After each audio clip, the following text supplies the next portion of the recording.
So it's not just the big muscles. People focus on their quads and the calves. When they think running, they're thinking calf strength, they're thinking quads, and they're thinking glutes. But it's also the smaller muscles. Because if the smaller muscles are weak, those lead to injuries because the small tendons and ligaments connect to those get overloaded. So doing these plyometry exercises will not only help in improving the power, but also the strength on those small muscles. You have to complement them with exercises specifically for those small muscles. I think the motivation for that should be like, it will improve the way I feel, not just in general, but also when I'm out there training. So that is what keeps me motivated actually to maintain my weight when I'm not close to a race. I keep reminding myself, if I'm going to put on weight, there is some level of distress it's going to add during my faster workouts. Get in all the basic stuff and the natural stuff first. Always making sure that I'm filling myself up with fruits and vegetables first, or when it comes to protein, eggs, even if required meat. I would say that is, for me, is what I consider as clean eating before going into any form of supplementation or any form of indulgence. A lot of times people feel like they're burning a lot of calories, so they tend to eat a lot of junk. But if that is replacing the important stuff, then that's the problem, because then that will affect your recovery. You will also put on more weight easily. Obviously, the hormonal system goes through a havoc when you're eating any form of processed food, because that's not the form of food the body is designed to deal with. And as a result of which, it causes a lot of hormonal ups and downs. Different people react to it differently. You're forced to sometimes fit into a plan. The workouts that might show up in that plan immediately, you may not be well prepared for it. Level of preparation is also different, right? Let's say he has found the ideal plan, 16 weeks. But what about the fact that they might have been completely sedentary before starting off? Whereas another athlete might have already been running a little bit, not focused towards a marathon, but has some level of physical, or might have just finished another race and is entering a new. All of these factors become important, and the training plan never considers all of that. Correct. So the adaptive plan, right at the onset, it generates plans. It basically asks you these questions, takes all of this into consideration, tries to figure what your fitness level is, tries to figure what your current situation is in the recent, and also takes into consideration what your goals are, and then generates something specifically for you.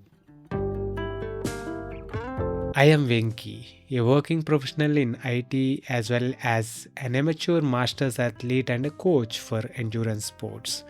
You are listening to the Working Athlete Podcast.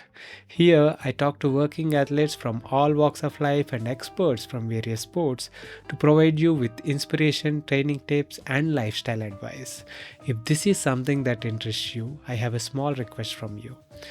Please subscribe to the channel on YouTube, Spotify, Apple Podcasts, or wherever you get your podcasts from. You can also let me know what you like and what you would like to listen to more of by commenting in the comment section on YouTube. I promise to do my best to improve with each episode and bring you the best content that helps you and me get better each day. In this episode, I talk to an outstanding runner, an amazing coach, a cyclist, a passionate geek of all things sport and performance, and a good friend, Anubhav Karmakar. He was one of the first guests on this podcast. I interviewed him for the podcast in episode number 5. That was back in 2020 during those lockdown days, and it was on Zoom. This time we met in person and talked about many things he has been up to during these 4 years and what he has been working on. He talks about the importance of mobility and strength for sport and how one can go about becoming more resilient and healthy human being. He shares his learnings about training and nutrition for marathon running and ultra distances. We talk about adaptive training plans and their importance in taking specificity to its logical conclusion and addressing changes to life circumstances of working athletes. He talks about how we can leverage technology not only to take care of some of the more repetitive stuff, but also to build communities and build knowledge resources for the community. It is always inspiring to see his passion and vision for a better future. I had so much fun with this conversation.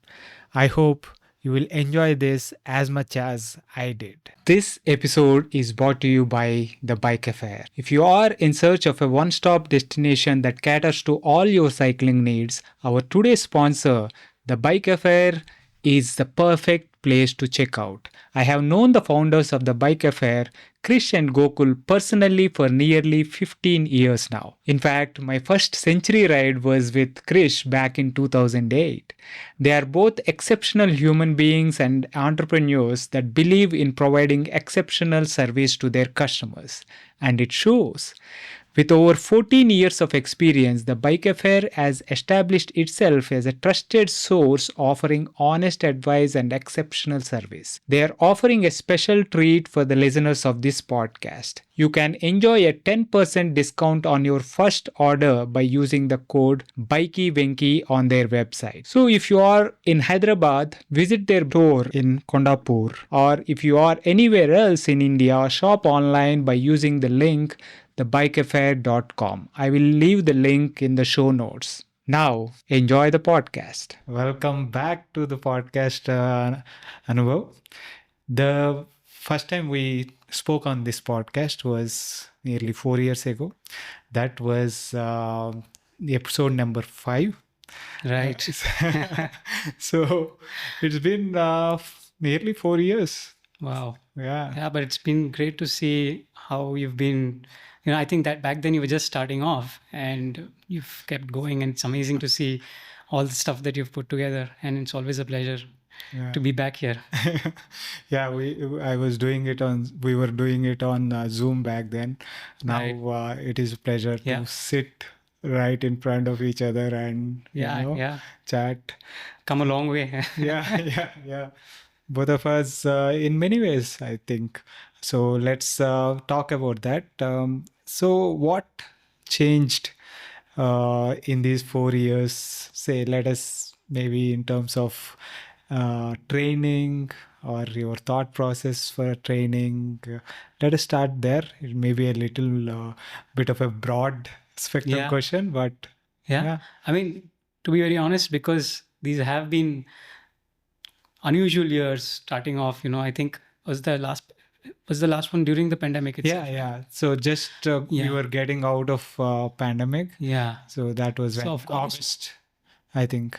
Yeah. I mean, August 2020. There was a huge amount of change. There was a lot of roller coaster that was happening both in life in general and as a result training also. So there are a lot of lessons beyond training also that have come in. So I think somewhere around 2020, end of 2020, I was not actively training. So because there were no races happening, and also the usual places that I was training in, they were closed, and I was not enjoying my training as much. And that's when I had taken a break. I was still cycling quite a bit, but running, which was the prime focus before the pandemic hit, I took a break from it.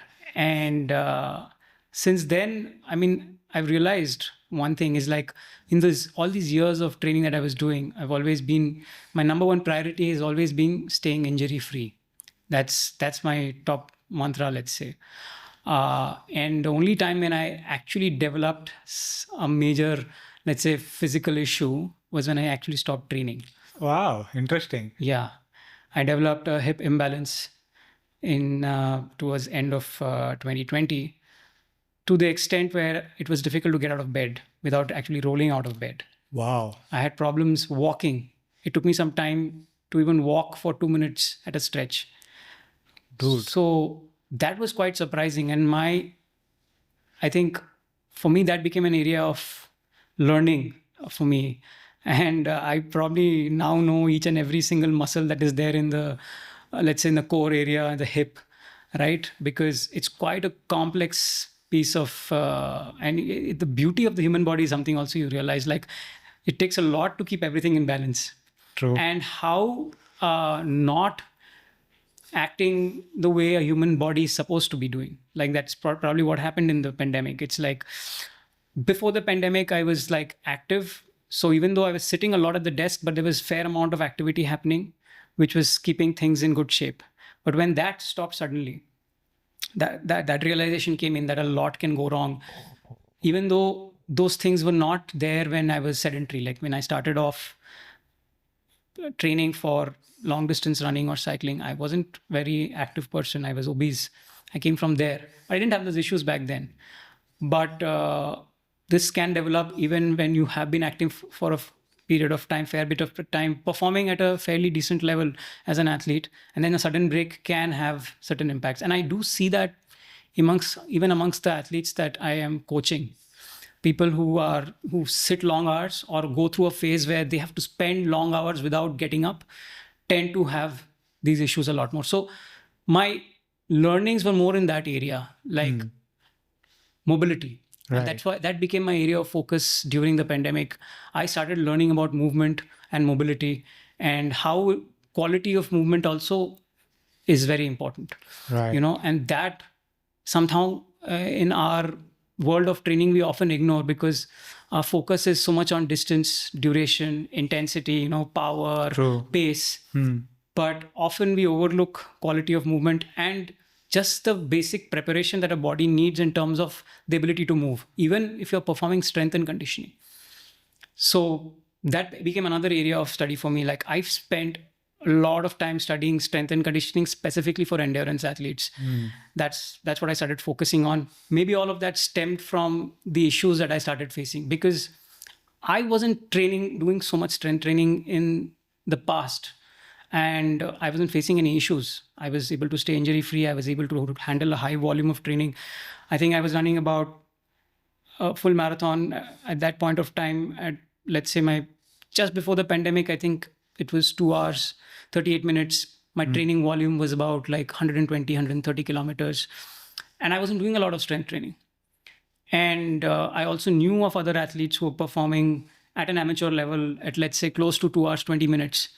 And are not doing strength training. A lot depends on your current conditioning at that point of time. So strength training becomes important, especially if you are coming from a background where you have not been physically active. Because what I'm realizing in the past is that before I started running and cycling, I was going to the gym. I was that is how I started my, let's say, fitness journey. You have a base of strength. So there was a time when I was only doing strength training. Right. So I developed a basic level of strength, and then a little bit of strength training every now and then is allowing me to maintain those qualities.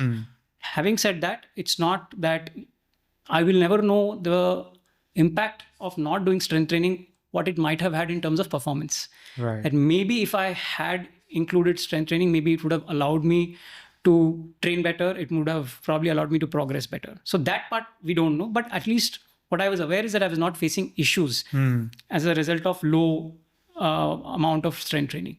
So then when I came back into training again, my primary focus was like, I was hitting the gym as often as I used to, probably before I started running and cycling. And it became important suddenly. So that also shows that, the specificity. Right. For a same individual, it might change basis the changing scenario. So those are some of those learnings that came in, some of the areas of learning, and that became a primary focus. And as I said, it was a roller coaster ride. Yeah. Went from performing well in marathons and performing at a high level or a moderate level to not being able to run continuously, and then building from there, and then coming back. So what, before we talk about, the learnings in terms of strength and conditioning and mobility that helped you get out of that injury and, get you going again, why do you think, what was the reason for the injury itself, you think?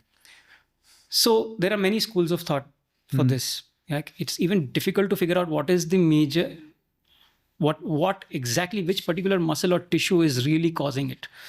Right. Because the other strange thing is I would feel the stress in different muscles at different points of time. Interesting. It would often even move to the other part of the hip.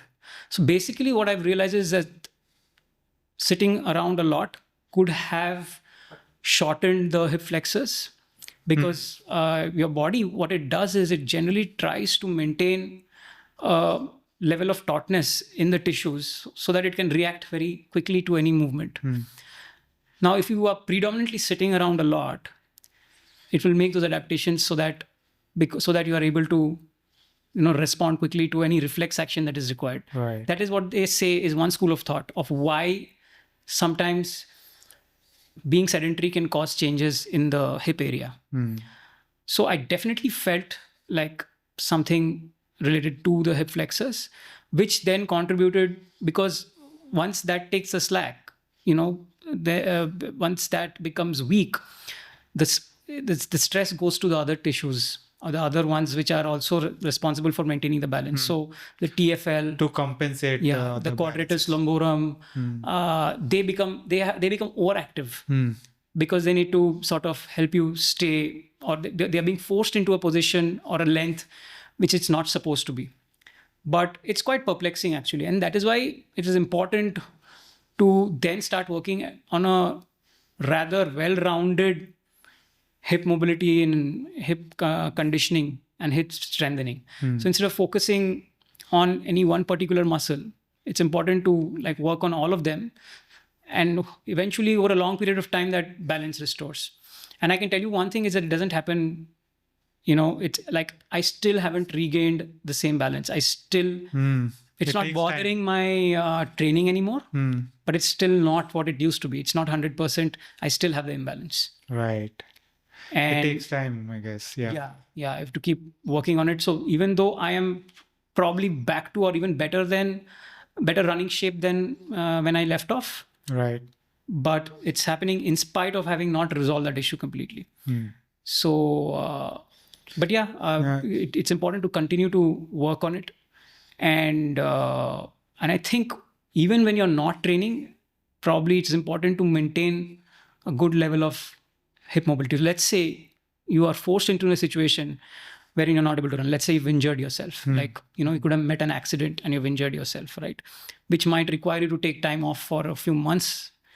So it still becomes critical if you're somebody who's sitting around a lot to perform exercises which help in maintaining the a good level of mobility and also tissue quality, the tissue strength, which you have built up through training. And now suddenly it's not in use. Correct. It can be hard to say. Every individual is different. So it could happen to anyone. Right. It may not be happening to everyone, but as I've seen clearly in certain cases, it happens.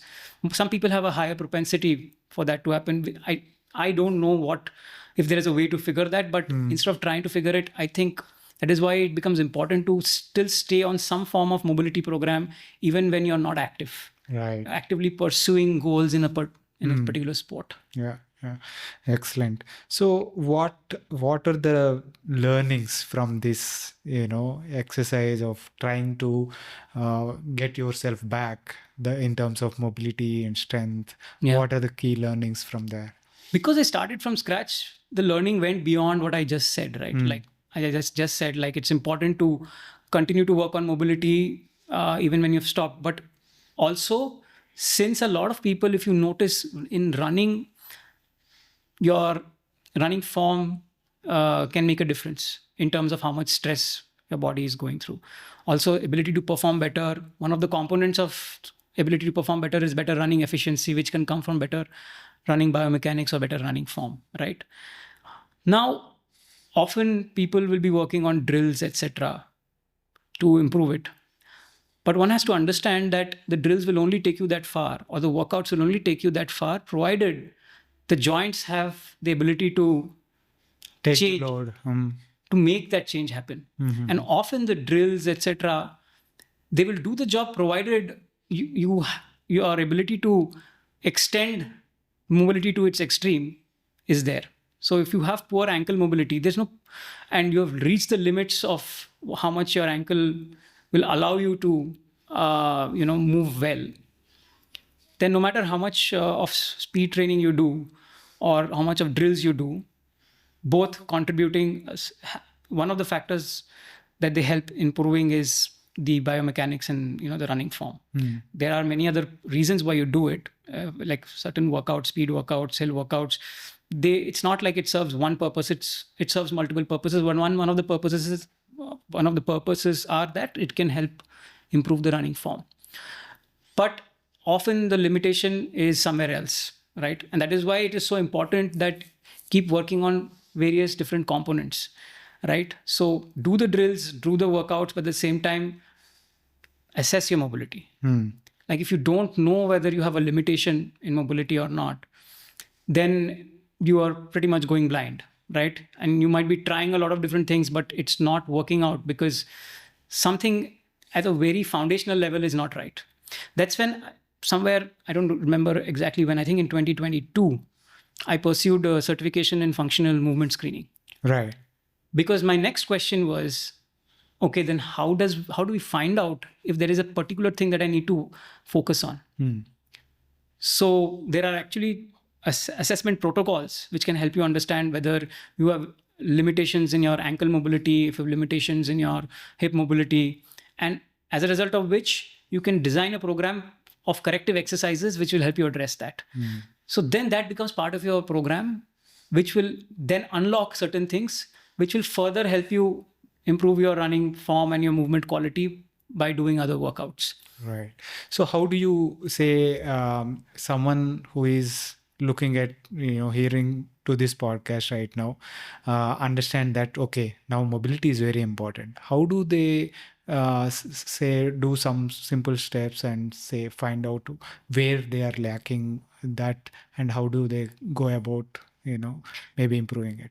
Yeah. So I think that's the reason why I pursued that certification is because there has to be a protocol, right? Correct. So one thing is to actually go and see a practitioner who can help this assessment. Okay. So this is not the only protocol. Sometimes even physios can, assess it and tell you, yeah, you really lack here, and hence you should definitely include these exercises on a regular basis.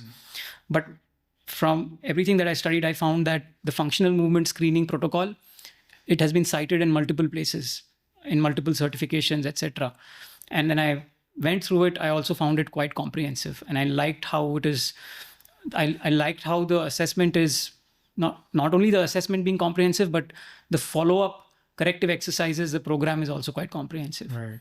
So that is one way. I mean, it could be any protocol, but if you can visit somebody who can actually physically assess these joints as to how much mobility you have around the joint areas, it can help you identify what the issue is. And thereafter, figuring the corrective exercises there are multiple places that you can figure it out. But even somebody who is experienced in doing these assessments should be able to give you a prescription of what exercises need to be performed. Right.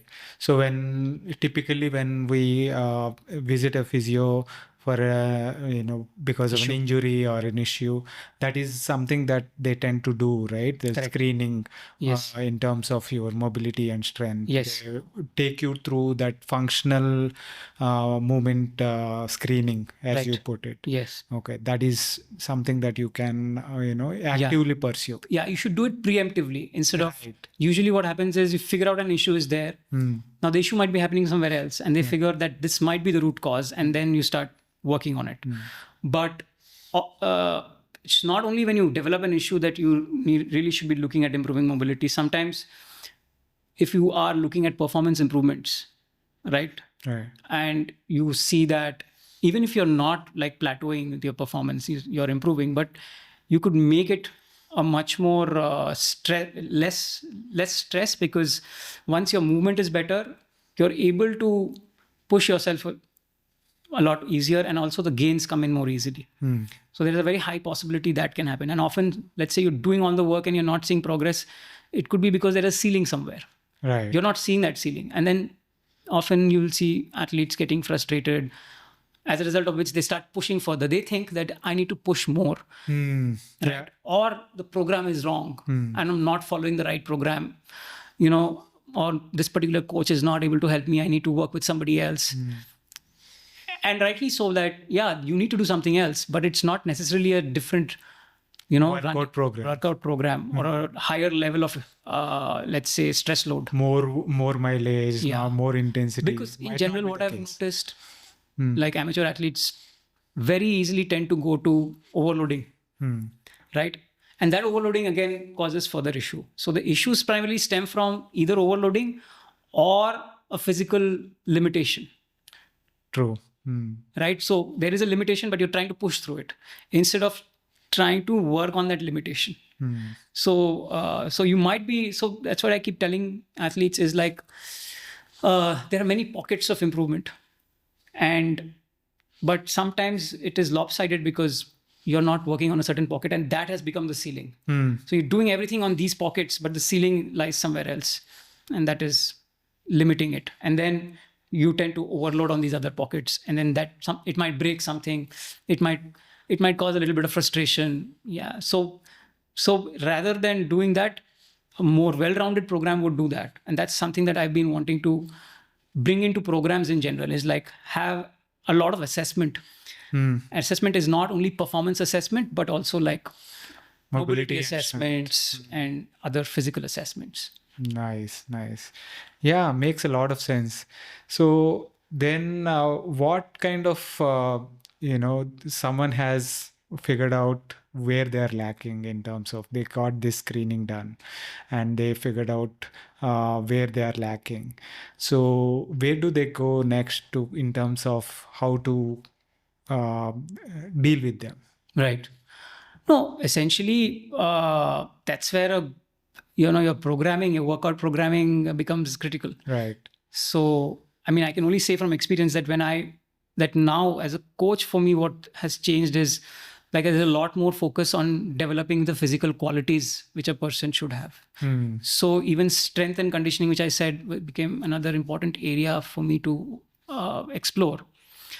I realized that it's not just the common strength exercises that you see.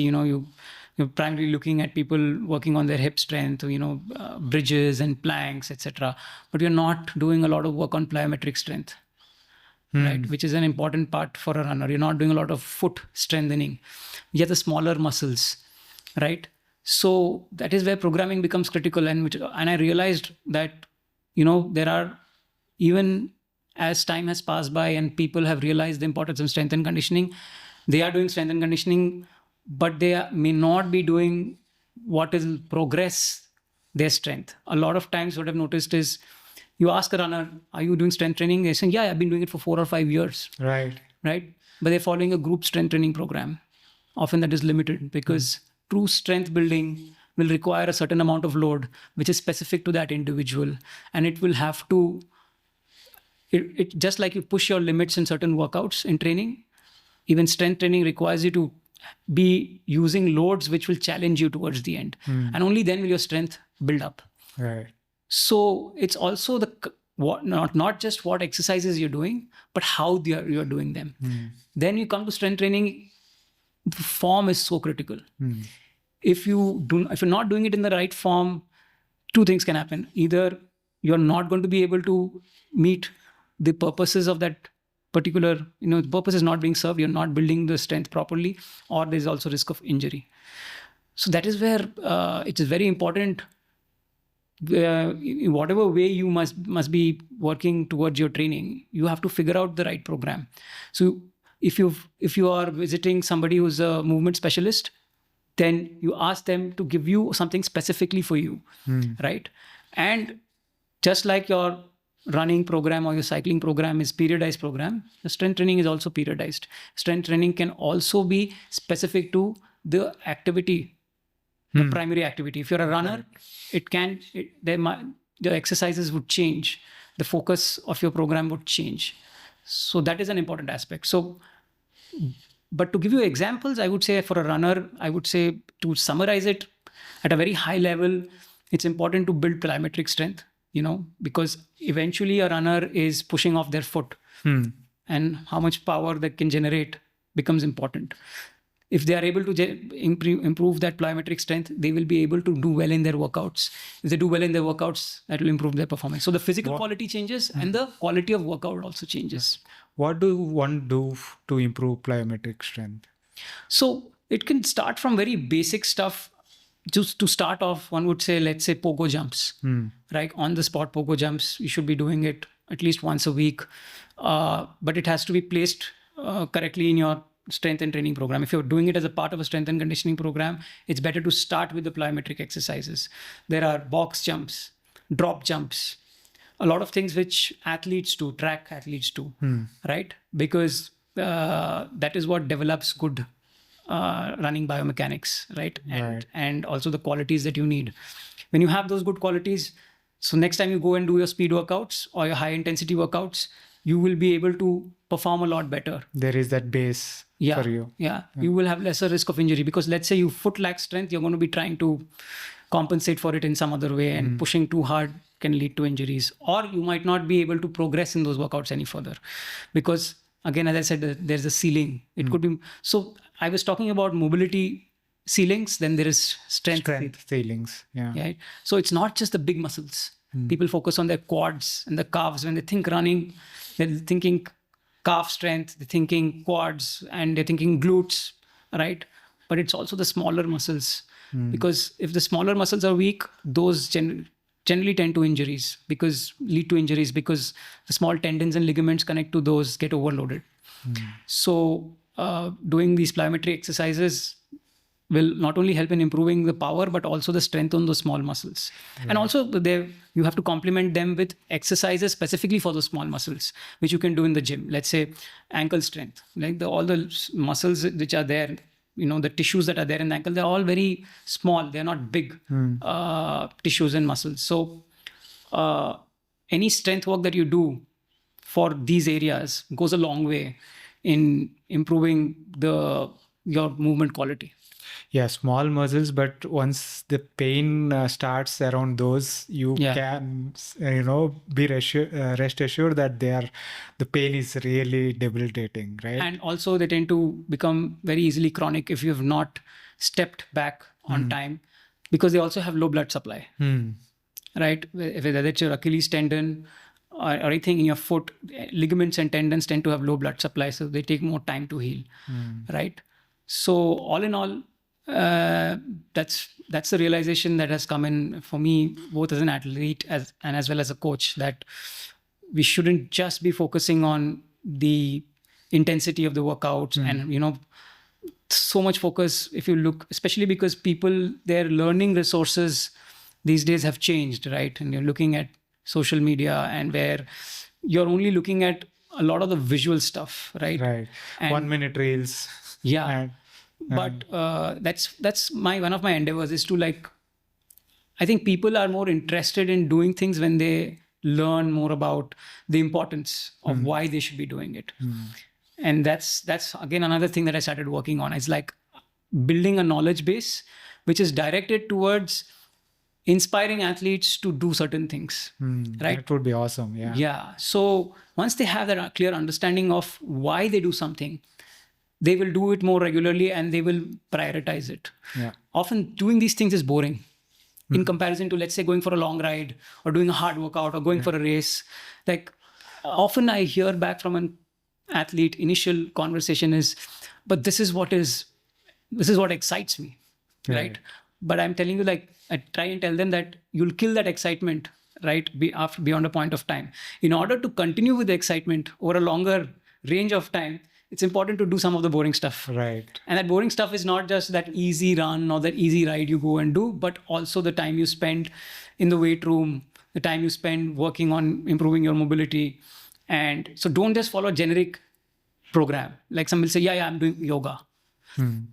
Fine. I mean, I'm not saying that yoga is not going to help. It is going to help in certain ways, but it may not be addressing certain issues that you already have. So figure out what you need to do. That is where, so what and why needs to be resolved first before you jump into something. So whenever you're doing something, don't look at a high level why of saying, like, yeah, yoga will help me improve flexibility and mobility. You have to understand, okay, as a runner, this is important. So that is why I need to do certain things. As an individual, I have certain limitations. That is why I need to focus on them a lot more. So those become more critical. Right. And you do those, and thereafter everything else is a bonus. But that is your primary focus area and prerequisite to go further. Excellent. So that is important to kind of have that screening, figure out where there are limitations in terms of mobility and strength, and tailor that program to to address those. Right. So how do you let us give the listeners something in terms of how you program that in a week or a cycle of 4 weeks. Right. Yeah. So Of course, I've always maintained that there are as many ways of training as many athletes. But let's say I give an example of an athlete who, let's say, is preparing for something which is of a higher, longer duration. So generally, they would be doing some sort of a long run. Let's assume they're doing it over the weekend on a Sunday. So in those cases, and let's say your rest day is on a Monday. If a weekly structure is what your question is, right? Correct. Yeah. So generally you would want to do the strength and conditioning either on the same day as you're doing a high intensity workout or the day after that. Right. The idea is to give more space between your intense workouts. So you want to do it immediately after or the next day so that you can recover over the next few days. Because if you are having the strength workout again somewhere in the middle of the week, then you're allowing lesser time for the body to recover. Right. So if somebody is doing, let's say, quality workouts or intense workouts twice in a week, then I would say if you're resting on a Monday, then you do your intense workout on a Tuesday, followed by strength training, or strength training on a Wednesday. And then end of the week, let's say on a Friday, if you were doing another moderate intensity workout, then maybe Saturday you can do some conditioning work. If you're going to be running long on a Saturday or a Sunday, then you don't want to be taxing your bigger leg muscles or the foot ankle complex muscles right before the long run, because it's going to go through a lot of stress. So you don't want any soreness or wear and tear going into the long run. So that is why I tend to program these strength workouts early in the week so that there is enough time through the rest of the week for that recovery to happen. But if you're new to strength and conditioning, then obviously that might place limitations in terms of your running workouts, because there might be excessive soreness because your body might be responding to a new stimulus, right? So you have to be, in those cases, listening to your body. Like in those cases, you might have to take a step back in terms of your running, settle into the strength and conditioning program, and then you will see that the wear and tear that is happening, or this, let's say, the stress that you're going through is incremental and not as much as it usually is when you are introducing strength and conditioning for the first time. So when you say that you do the strength and conditioning on the same day as your intense workout, it makes sense because it gives you enough time to recover. It gives there will be an easy day in between, so there is a gap. Do you program it like immediately, or say if you do a run in the morning, do you do the gym in the evening kind of stuff? What's primary factor is availability of the athlete. Yeah, of course. Yeah, that's number one. Secondary factor in some cases I might have to consider is somebody gets too tired from their intense workouts to the extent that it affects the quality of their workout when they do it on the same day. Then again, it's not recommended. So availability of time, number one factor. Second thing I would consider is whether the quality of the workout can be maintained if they're doing on the same day. If yes, then preferably on the same day. If that is an issue, if either of these two is an issue, then move it to the next day. And you still will have some more time to recover before proceeding to the next workout. So and then usually when people follow that for a period of time, initially it might increase the amount of stress load to the extent it makes it difficult for them to pursue another challenging workout during the week. So that is what you have to be cautious when you're introducing somebody new to it. But I would say that those two factors that I mentioned are key things to consider. So 2-3 sessions a week? How do you... Depends on how you're breaking up your strength. So sometimes it's possible to break the strength into 2 sessions, but preferably get it done in one session. If you're getting the strength done in one session and you already have a lot of load in terms of your running workouts or your cycling workouts, then I think even from the perspective of time, it's only possible to fit in like one. And also from the perspective of recovery, it becomes difficult to fit in another second session. But if you're in a phase where your workload in terms of running and cycling is low, or you're just building up you're in a preparatory phase, yet to hit like any challenging workouts in your program, then I would say that is a time when you can probably do even 2 strength sessions in the week. So that's where the periodization aspect comes in, even in terms of strength program. Yes, and also the workouts need to progress accordingly. Right. Like initially, you want to focus on skill. So getting the form right. So the load is low. Even though the load doesn't challenge you, you continue to stay on the low load to develop better movement. So let's say even if you've taken a break from strength training, you know how to do strength training, but it takes some time to get back into the groove and ensure that your movement quality is maintained. Let's say something like in my case, it happened like my mobility went for a toss. Now that was an extreme example, but there could be some low level changes in mobility happening. So when you start performing the mobility, it's not only about you becoming aware of whether you're performing the movements correctly or not, and the quality of movement is still retained, but it is also the body getting used to certain movement patterns. It serves 2 purposes.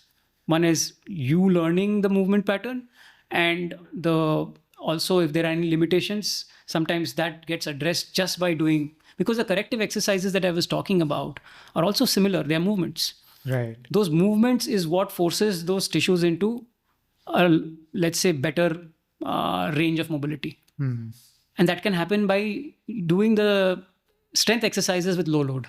Right. So it's not like, mobility is completely different exercise. Everything contributes a little, like even strength exercises can have a little bit of mobility contribution.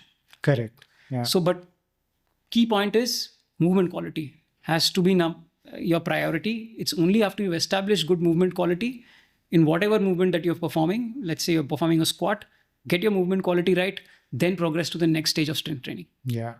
Super. Very, very, interesting. You can keep going. This is forever. Excellent. So now let us come to your own training. Right. What excites you nowadays in terms of, what keeps you up and raring to go? Yeah, I mean, that has changed a little bit. I sensed that. Initially, in my initial years of running, or even before the pandemic, the progression that I was making and on the new races that I was able to go to, let's say qualifying for Boston, qualifying for London Marathon, those were the exciting stuff and things that I was looking forward to and would often be the primary motivation for me, heading out of the door. But then when the pandemic hit and the races went away, I think there's a slight shift in how I think about training. And now I'm more excited about the training in itself. It also comes from the fact that since I have been studying, workouts and workout programs, for me, every time I go out, I'm often experimenting. Right. And that's the excitement for me. I'm going to find out something. And that may not be like something I find out over a single day, but over a period of time. What happens when you do this, followed by this, followed by this? How's my body going to behave? Yeah. Right. So that obviously keeps me exciting. Everything that I learned about while I was sedentary, which was just theoretical, putting it into practice.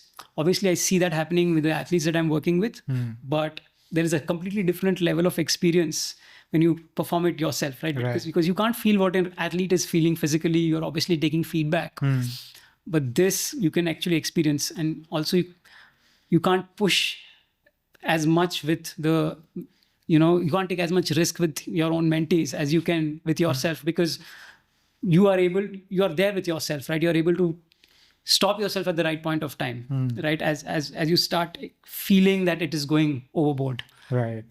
So that's been an exciting thing for me. And recently, out of the blue, I saw like there was a 100-kilometer race that was happening in Bangalore in an athletics track.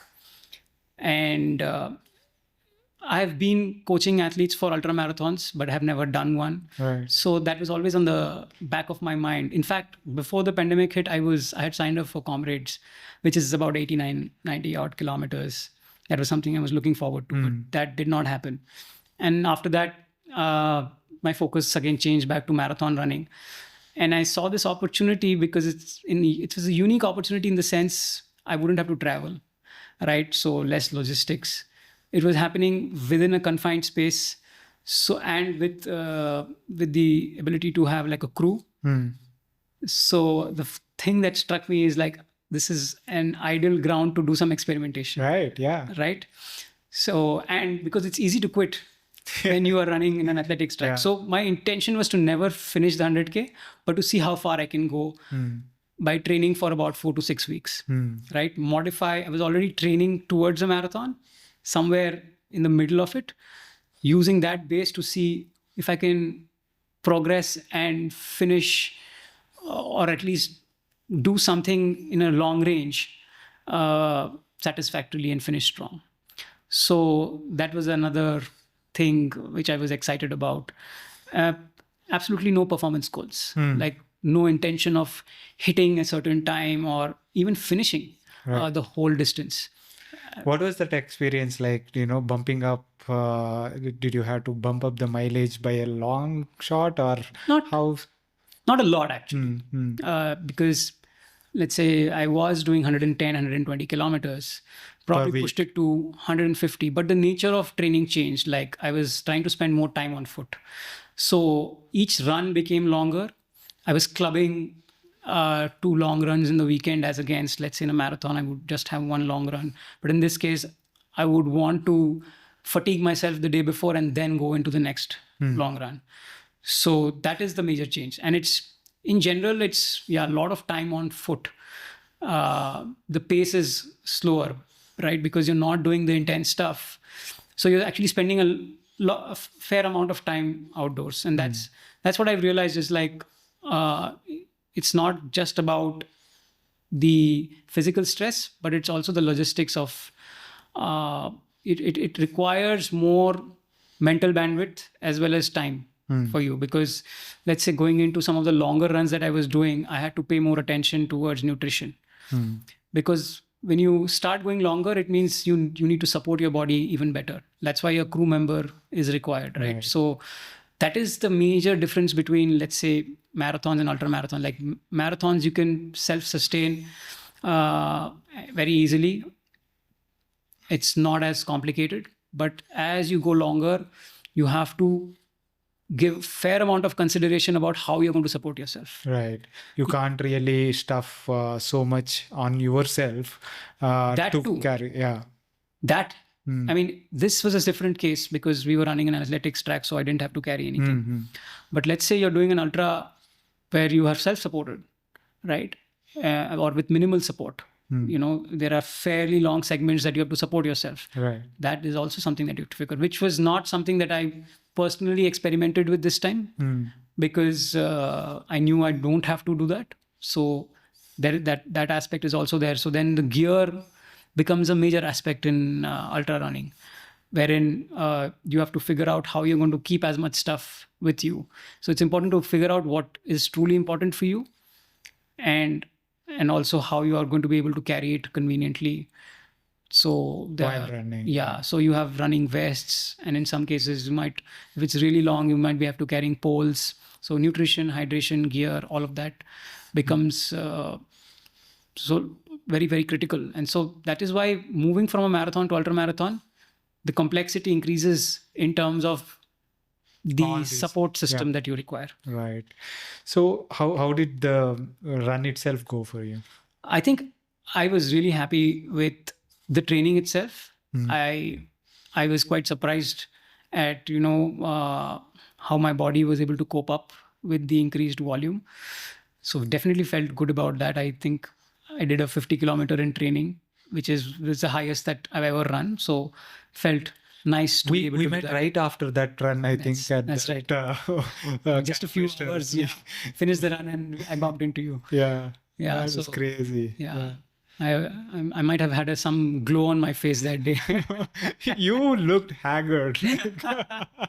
But I was so satisfied with that particular run. Everything went so well. I did not feel, and from a physical standpoint, at least from a musculoskeletal system standpoint, I was expecting my legs would be beat.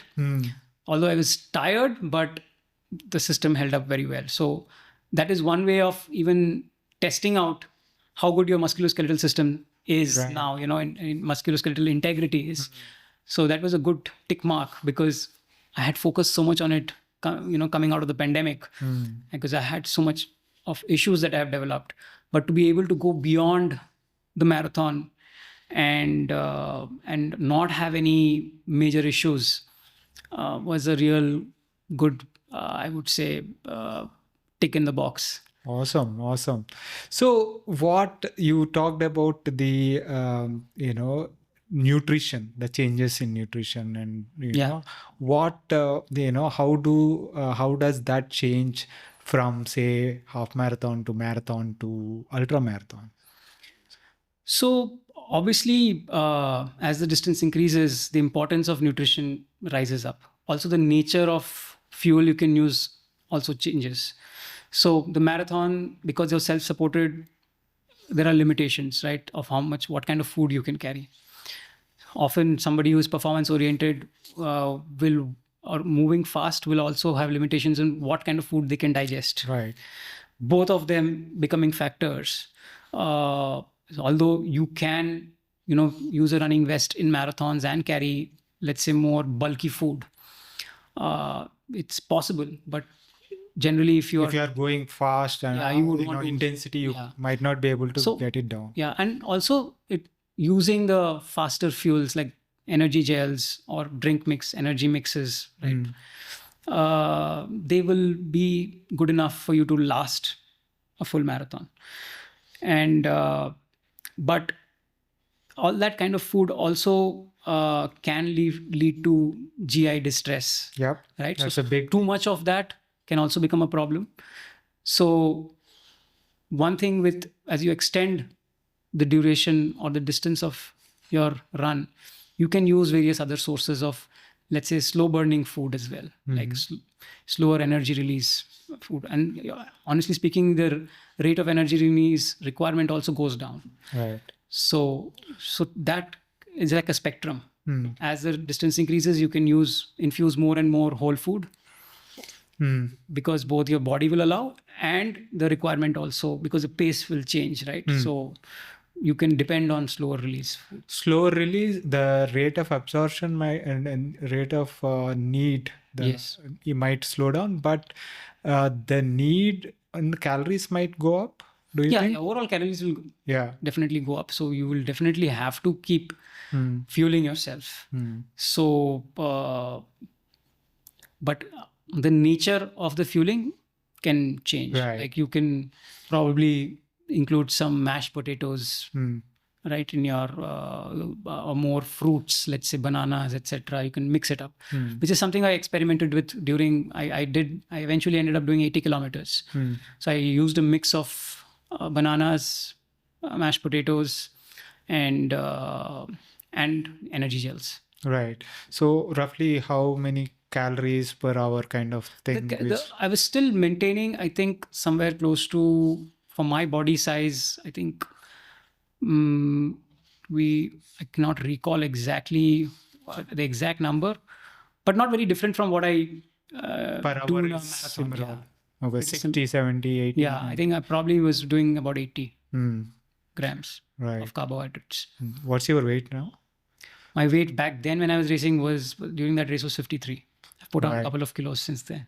Dude, looking much better. Well, it's not so much about, who cares about how you look?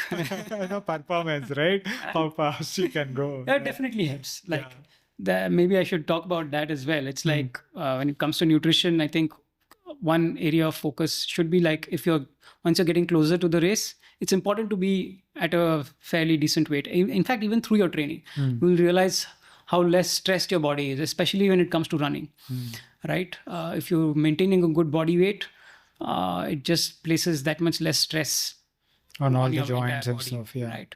So that is why keeping a tab on the quality of your food is quite important. It's not.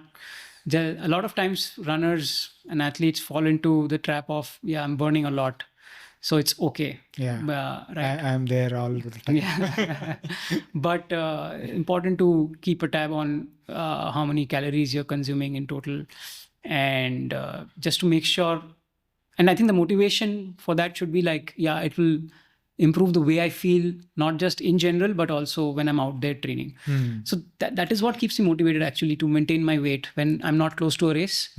Is like, I keep reminding myself, like, if I'm going to put on weight, there is some level of, let's say, distress it's going to add during my faster workouts. Right. Right. So what are the things that you have done to kind of clean up your diet and kind of So one towards thing is get in all the basic stuff and the natural stuff first. Like that's what I do through the beginning of the day. Any indulgence is towards the end of the day. Always making sure that I'm filling myself up with fruits and vegetables first. Or when it comes to, let's say, protein, eggs, or sometimes, often even if required, meat. I would say that is, for me, is what I consider as clean eating, right? Before going into any form of supplementation or any form of indulgence. Right. Like, okay, let's say on a certain day you can afford to have more calories and you're already bored of, the food that you're eating. Yeah, that's when you can indulge a little bit. Not saying that you must. I mean, it has its detrimental effect in the body. So, but at least you're taking care of the basic stuff that is required. Right. So let's say a lot of times people feel like they're burning a lot of calories, so they tend to eat a lot of junk. But if that is replacing the important stuff, then that's the problem, because then that will affect your recovery. You will also put on more weight easily. Obviously the hormonal system goes through a havoc when you're eating any form of processed food, right? Because that's not the form of food the body is designed to deal with. And as a result of which it causes a lot of hormonal ups and downs. Different people react to it differently. Some may develop diabetes, some may not develop diabetes, as an example I'm saying. Right. So that is why try your best to like have the natural stuff, and then whatever supplementation or indulgence. Yeah, makes sense. I need to practice that now. And more of solid food. That's one other thing I do is like avoid liquid. I don't have any juices. I don't drink smoothies at all. So as much as biting and chewing as possible. Like that is one thing I try to do. Like whole fruits, keep the vegetables in there as much as possible in their as close to their natural form as possible. So steam the vegetables, steamed, sauteed, and have it right. Rather than smoothing it out. Yeah, makes sense. So a lot of people will think that no, I'm retaining the fiber levels, but it's not just that. Right. It's the form of food. It's how the intake is happening, how quickly it is getting absorbed, right? Yeah, there is that argument, smoothies and stuff like that. There is that gravitation towards that because it is easy to get it down. But it is the system is also treating it almost like a cola that you are, close to a cola that is fully processed.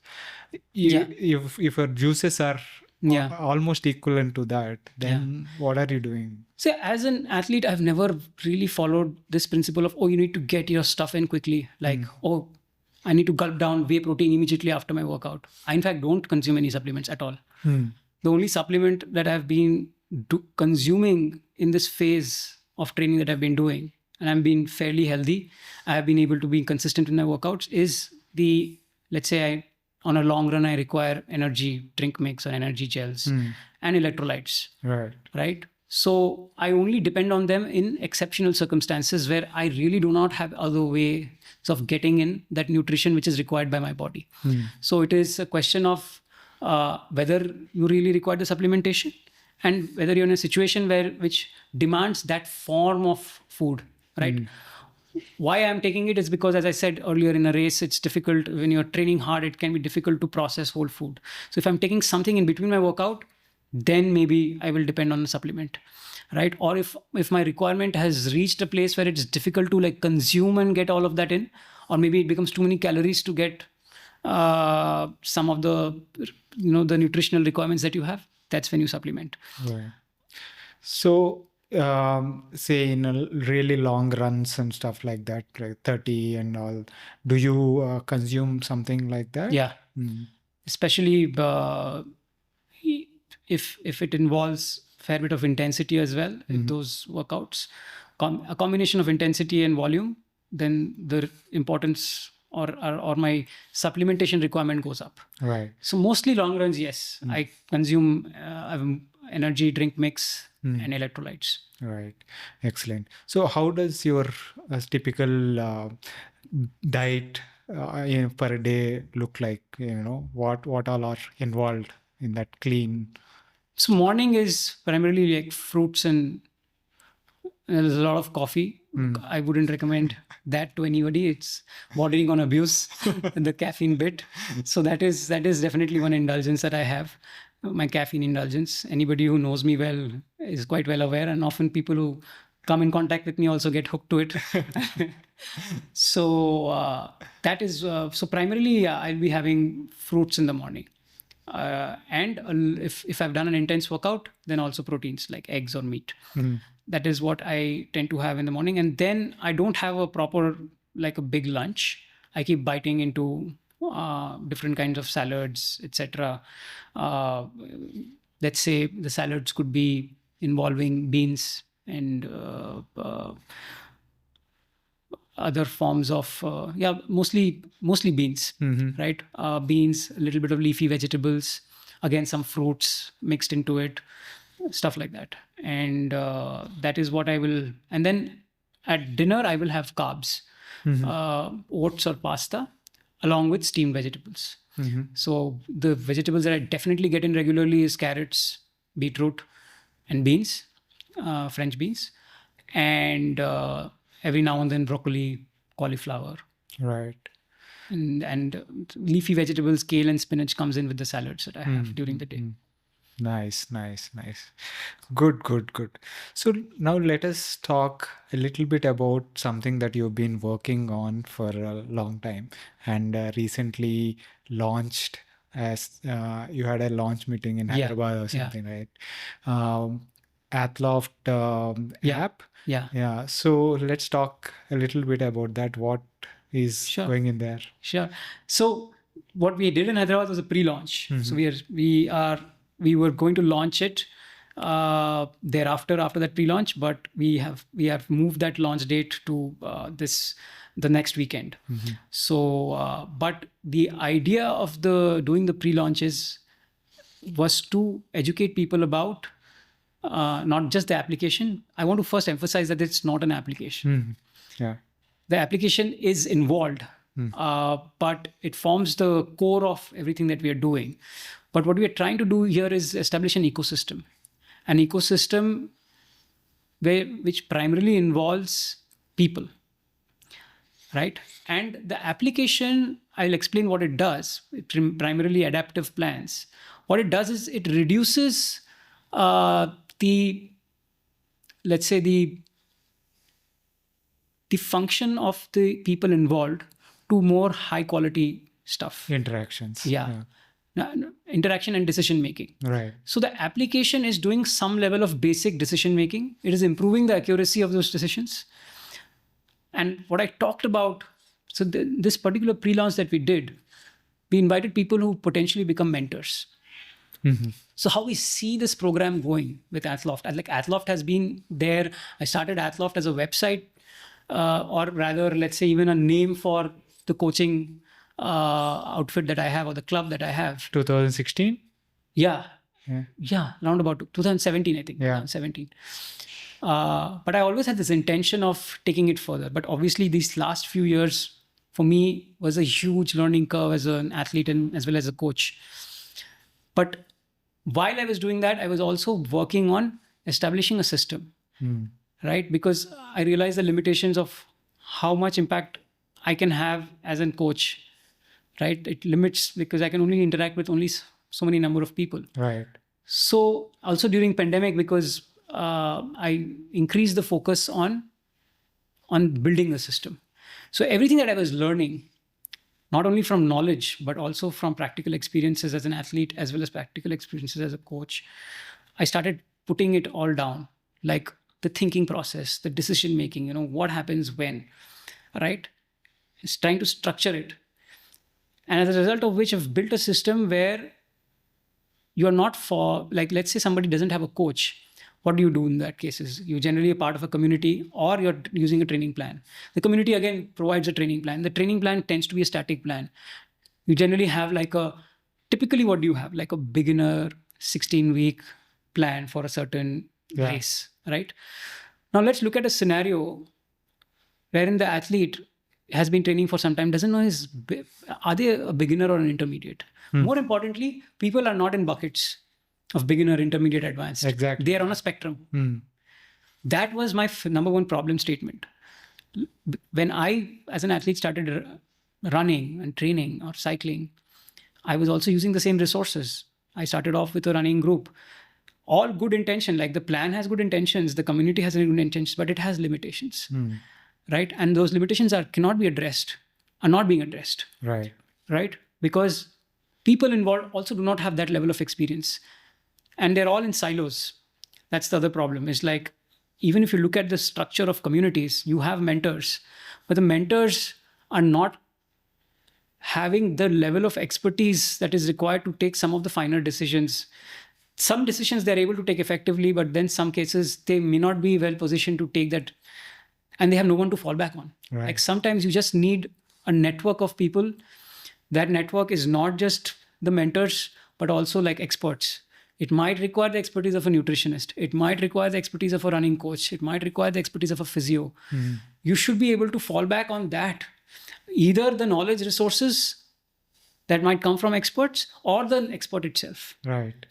So that is one aspect of this program, is like to build a network of people who are mentors, whose primary job is to be the first point of contact, be accountability partners, be motivational people, or someone who can bubble up the issues for them to experts. They can point what is the next step forward. It may not be a solution in itself. Sometimes it can be a solution if it's an easy thing, which is fairly simple.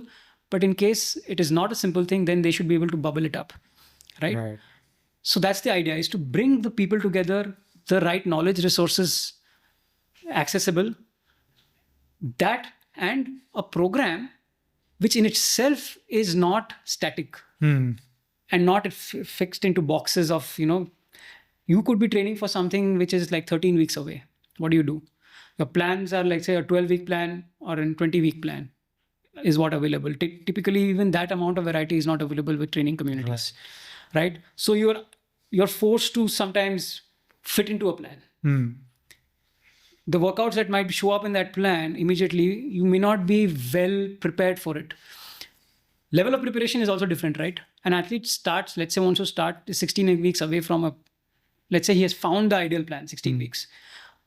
But what about the fact that they might have been completely sedentary before starting off? Whereas another athlete might have already been running a little bit, not focused towards a marathon, but has some level of physical, or might have just finished another race and is entering a new. All of these factors become important, and the training plan never considers all of that. Correct. So the adaptive plan, right at the onset, it generates plans. It basically asks you these questions, takes all of this into consideration, tries to figure what your fitness level is, tries to figure what your current situation is in the recent, and also takes into consideration what your goals are, and then generate something specifically for you. You get started, and at no point does it assume that you will be able to always follow it as is. Right. Sometimes you might miss out on things because of your work-life scenario, or certain things might have. That's always the case. Yeah. So it helps you stay on track even when that is happening. It could be a short break, it could be a long break, whatever it is. It could be like you missed one workout. It keeps considering that. So it takes feedback from you in terms of whether you completed or not, whether you've completed completely or not. Even when you completed it or did it partially, how did you feel when you did it? If you were not able to finish it, what were the reasons that you did it? All of these are qualitative aspects. It's not, and we are not depending on data here. Data can often not, you might see a workout is complete, but not indicate how stressed you were, how you felt. Right. Which is even more critical than actually your ability to finish the workout as it is designed. Yeah. Is what I've realized in my journey as a coach. Is like, I look at data, tells me only half the story or even less than that. Right. My next decision for what they have to do next week is primarily dependent on how they have felt. Right? So that is what it takes into consideration, and then it keeps changing the plan accordingly. So that is what we mean by adaptive planning. It adapts to your changing scenarios, apart from also adapting to what your specific requirements are and or current ability is. So that is the application bit, which takes away the stress from the mentor. Earlier, this entire stress would, if at all the mentor was that responsive, when someone is not able to follow a training plan, often people will not even reach out. They will just try to fit in, right? Because they want to stay with the group. What we're trying to do is you train in groups. It's fine to train with your friends and with your club, right? Or with your, let's say, mentor or a coach, but have a plan which is specific for you. Right. So this is how we view it. It's like you should be, irrespective of how you're training, you should be having your own specific workouts and own specific training program. And you rely on the mentor as an accountability partner, as somebody who motivates you, your fellow runners, who again you enjoy the social aspect of it. So we build that, integrate all of that into a system, and then have a layer of expertise also on top of it. So there's an ability for you to consult the coaches, depending on, I won't go into the details of the subscriptions itself, but depending on what subscription you have certain level of access to the coaches. But what is important is even the mentors are learning. Mentors have direct access to the coaches. They also grow as a mentor over a period of time. So the idea is to, right now, a lot of the things which are happening in our endurance training and coaching ecosystem is things are happening in silos. Often you don't see a lot of interaction between, let's say, experts, a lot of interaction between the different level of expertise that people have developed. There are runners who have developed experience or developed expertise as a result of their experience, right?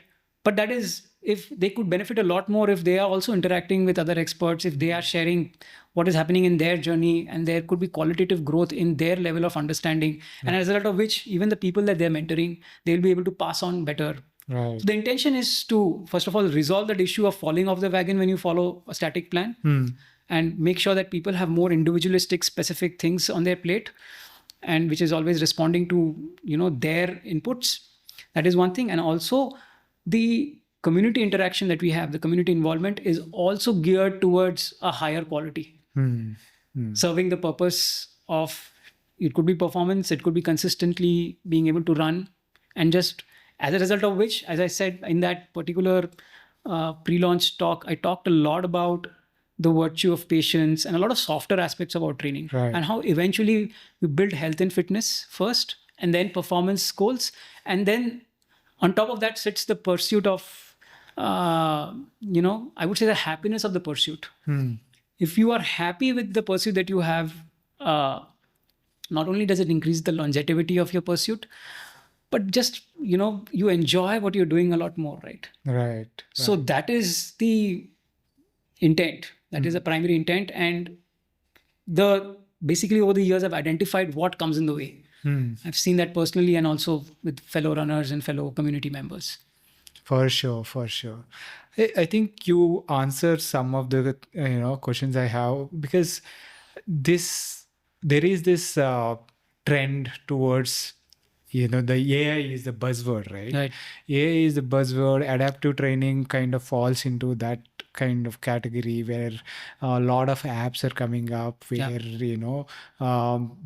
it is going to take your data in and figure out a plan that is right for you and all that, right? So what do we are at the start of this, thing about the buzzwords and all that AI, machine learning and all this, right? So what do you think is the effect that all this technology is going to have on the coaching scenario? Is it going to just augment the abilities of the coach or a mentor, or is it going to eventually replace one? What are your thoughts there?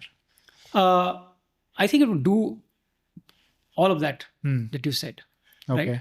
In the sense, it's how human evaluation has always been. Right. And I've been using AI for my work a lot lately. And as a result of which, I also realize it has limitations. And in its current form, it's far away from replacing a coach at this point of time. I can tell you that. Even like, I would say, simpler tasks, it sometimes does not do it very accurately.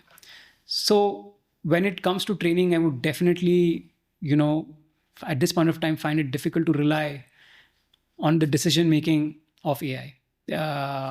But I would say that things will evolve. Obviously, it will become better. Right. And AI applications have been around for quite some time now, even when it comes to training. What eventually I think it will do is it will shift the focus of the coaches and the people involved to be dealing with higher aspects, right? And in a way, it's good because let's say some of the stuff which can be, let's say, which might be repetitive decision making, etc. The administrative stuff of kind of preparation and all that. Yeah. Not just administrative. I would say like there are a lot of small decisions that I think that's how I've always thought of training as a series of decisions. Like what is a training program? It like tells you what to do. That what comes from a little bit of a process of decision making, right? The process itself is like that. Right. And that is how the adaptive plan also that we're building is like that. It's like it takes an input and decides. Takes an input and decides. The problem statement for me was always that even, let's say, a mentor handling a large number of athletes or a coach running a big group, even when he has all the right intention and has a fair amount of expertise and experience, there is some amount of decision fatigue. Yeah, we right? talked you about take this. Good quality decisions for a certain number of people, and then even you have the ability to take good decisions, you reach a point where you're just tired of taking decisions. And that's when but you still force yourself, and that's when the quality of decision making goes bad. Right. When the machine does that, you don't have that limitation. So it's about figuring out what decisions need to be left to the machine and what decision you want to keep with yourself. But by reducing the amount of decision making that you're doing, or let's say you're doing it at certain intervals in the right points of time, right? So the nature of decision making and the frequency of decision making can reduce, or I would say the nature of decision making can become higher quality. So that way you can see that it is a positive impact. Right. So like any tool that comes about, it can be abused and it can be used. Right. Everything that we've had, right? So one can take a training plan and fall into a trap.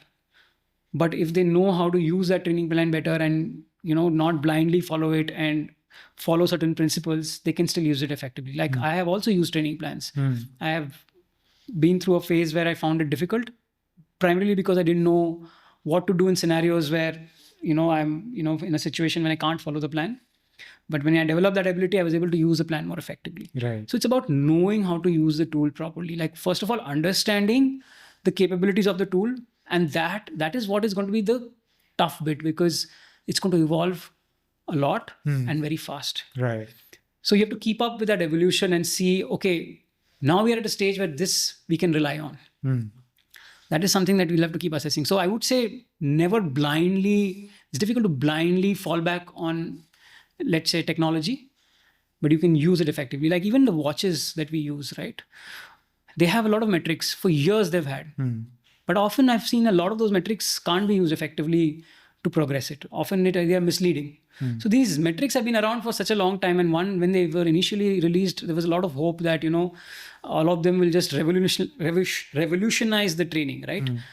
I would say it was not as revolutionary as it was touted to be. Yeah. Right? Some of them have been great, but it's also about how you use the metrics effectively. It's not, you can't blindly follow the metrics. Sometimes the metrics do shine a light, but ultimately you have to know whether to consider it, and if yes, how to consider it and how much importance to give to it.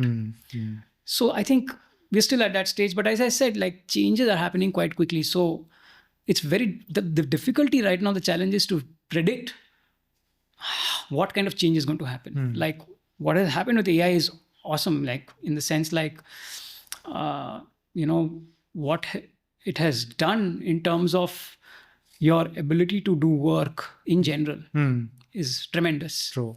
Right? It has improved your ability to do a lot of different things, which was not possible, let's say, at an individual level for a human being. You would have needed like a large team to get things done, and often even not get good quality from that as well. So in that way, it's a boon. It will, I think it will equip a lot. There is what I've always felt like sometimes people have the potential to do things, but they don't have the resources.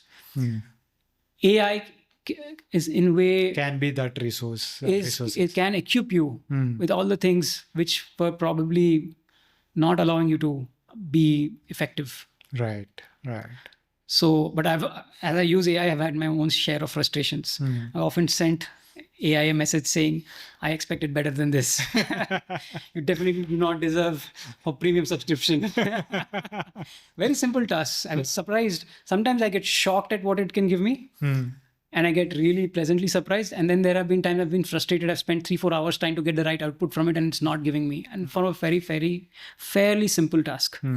So I also realized that you have to give it work in chunks, right? It might be slightly off topic, but the one thought that came to me just a couple of days back is like, it doesn't have endurance. You give it any task which is too long, it tends to fail. I mean, I've seen this across different models that I've been using in different applications. I've been using AI on a lot of the applications that I've been using for work have now infused AI into it. So I've been actually trying out and seeing how I can use AI to its best. So I've been pushing it on that front as well. And I've realized that still have a long way to go. Endurance is need to be built. Yeah, it often just crashes. And then I have to give it inputs in bite size. So of course, there's a whole aspect of how you use AI. I mean, it's a skill in itself, the ability to prompt it in the right way. So that there's still a learning curve on Prompt that front. engineering, they call Awesome, man. This has been absolute blast as usual. You know, if it doesn't matter whether we are in front of camera or behind the camera or just on the bike, it's always super fun talking to you. Yeah. But I did not feel like, I mean, it's always been such a pleasure having a conversation with you. It just felt like one of those conversations. Yeah, absolutely. It just happens that we are recording it now. Yeah. Awesome. Hopefully everybody enjoys this conversation and oh, for sure. As long as we both enjoy. Yeah, that is ticked off for sure. Right. So is there something else you want to talk about that we did not cover, or are we good for until the next time? Yeah, I didn't really have any agenda. I mean, I was just here to have a chat with you. And but brought up a lot of different things. Like, of course, none of this was in the picture when we last met. Neither the adaptive training plans that I was working on, and a lot has changed. Like I was not that well versed with strength and conditioning, mobility. I learned a little bit of programming, and then the AI has come into the picture, and now with the cusp of launching the adaptive training program, and it's going to be an exciting journey ahead, because not just from the perspective of let's say the technology, but also the interaction between the community at large, right? And see and look at ways to improve it. So obviously need feedback from community members and mentors, and about how we can make things better.